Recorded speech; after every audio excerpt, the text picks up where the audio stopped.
السلام علیکم پیارے دوستو، اللہ تعالیٰ نے جب آدم علیہ السلام اور ماں حوا کو زمین پر اتارا تو حضرت آدم علیہ السلام سرندیپ کے پہاڑ پر اترے اور حضرت حوا جدہ میں توبہ قبول ہونے کے بعد دونوں کی ملاقات عرفات کے میدان میں ہوئی۔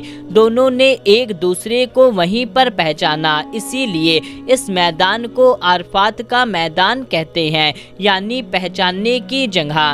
جب حضرت آدم علیہ السلام جنت سے آئے تھے تو ان سے عربی زبان بھی لے لی گئی تھی، یعنی بھلا دی گئی تھی۔ اتنے روز تک آپ سرمانی زبان میں کلام فرماتے رہے۔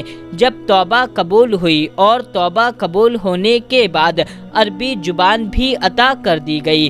حضرت جبرائیل علیہ السلام نے تمام جانوروں کو آواز دیا، اے جانوروں، حق تعالیٰ نے تم پر اپنا خلیفہ بھیجا ہے، اس کی اطاعت کرو اور فرما برداری کرو۔ دریائی جانوروں نے سر اٹھا کر اطاعت ظاہر کی اور خشکی کے جانور آپ کے پاس جمع ہو گئے تو حضرت آدم علیہ السلام ان پر ہاتھ پھیرنے لگے۔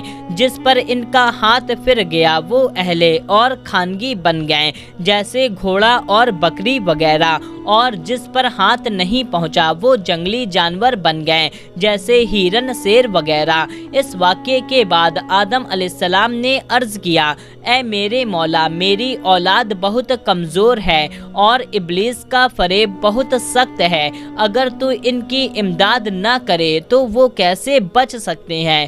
حکم الہی آیا، اے آدم، ہم ہر انسان کے ساتھ ایک فرشتہ رکھیں گے۔ تو آپ علیہ السلام نے خوش ہو کر شکریہ ادا کیا۔ حضرت حوا 20 یا 40 مرتبہ حضرت آدم علیہ السلام سے حاملہ ہوئیں۔ ہر حاملے میں 2 بچے پیدا ہوئے، ایک مذکر اور ایک مؤنث۔ ایک حمل سے دوسرے حمل کے بچے کا ایسا حکم تھا جیسے مختلف ماں باپ کے بچوں کا ہوتا ہے، یعنی پہلے حاملے کے بچے کا دوسرے حاملے کے بچے کا نکاح ہوتا تھا، اسی طرح دوسرے حاملے کے لڑکے کا پہلی حاملے کی لڑکی سے نکاح ہوتا تھا۔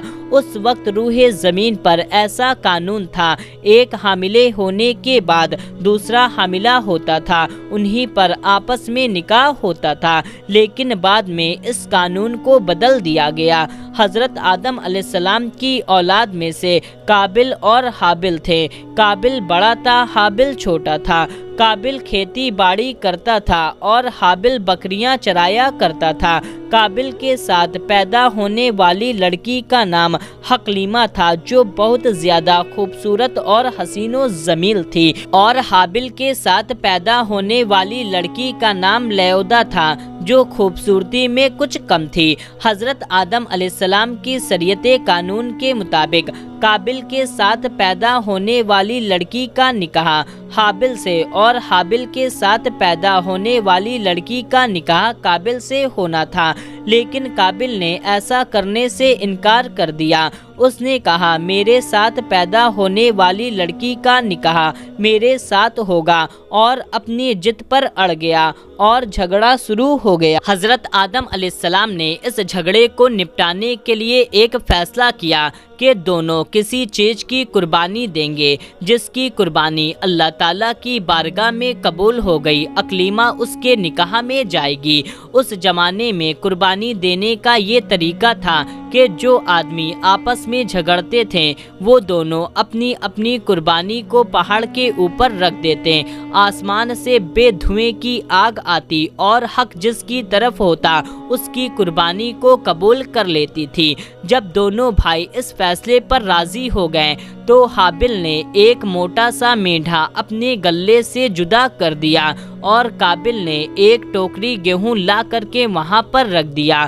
خدا کی قدرت سے ایک آگ آسمان سے آئی اور قابل کی قربانی پر اس نے کوئی توجہ نہ دی، جبکہ حابل کی قربانی کی طرف گئی اور اسے قبول کر لیا۔ حابل کی قربانی کا قبول ہونا تھا کہ قابل کے من میں کپٹ اور بڑھ گیا۔ اس نے حابل کو دھمکی دی، میں تجھے جان سے مار دوں گا۔ حابل نے کہا، اس میں میری غلطی کیا ہے؟ میں تو حق پر ہوں، اللہ تعالیٰ کے حکم سے میری قربانی قبول ہوئی ہے، تمہاری نہیں ہوئی۔